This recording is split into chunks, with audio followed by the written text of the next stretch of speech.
Hello, ഇന്നൊരു simple തക്കാളി ചട്നിയുടെ recipe ഉണ്ടല്ലോ. ഏത് ഡിഷിൻ്റെ കൂടെയും കഴിക്കാൻ പറ്റിയൊരു ചട്നിയാണ് ഇത്. ആദ്യമായി പാൻ എടുത്ത് എണ്ണ ഒഴിച്ച് ചൂടായി അതിനുശേഷം വറ്റൽമുളക്, സവാള, തക്കാളി എന്നിവ ചേർത്ത് ഒന്ന് വാടാൻ വേണ്ടി വെയിറ്റ് ചെയ്യുക.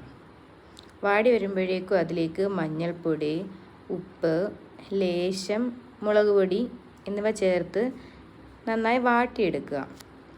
കളറൊക്കെ ചേഞ്ചായി വന്നതിന് ശേഷം അത് തണുക്കാൻ വേണ്ടി മാറ്റി വെക്കുക.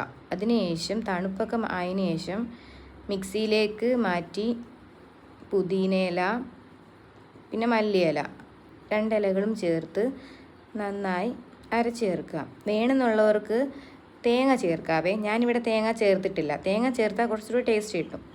അങ്ങനെ നന്നായി പേസ്റ്റ് രൂപത്തിൽ അരച്ചെടുത്തിട്ടുണ്ടേ. അപ്പോൾ ഇതാ നല്ല രുചിയേറും തക്കാളി ചട്നി റെഡിയായി. ദോശയുടെ കൂടെ, അപ്പത്തിൻ്റെ കൂടെ, ചോറിൻ്റെ കൂടെ എന്ത് വേണേൽ ഇതിൻ്റെ കൂടെ കഴിക്കാം. എല്ലാവരും ട്രൈ ചെയ്ത് നോക്കണേ. Thank you.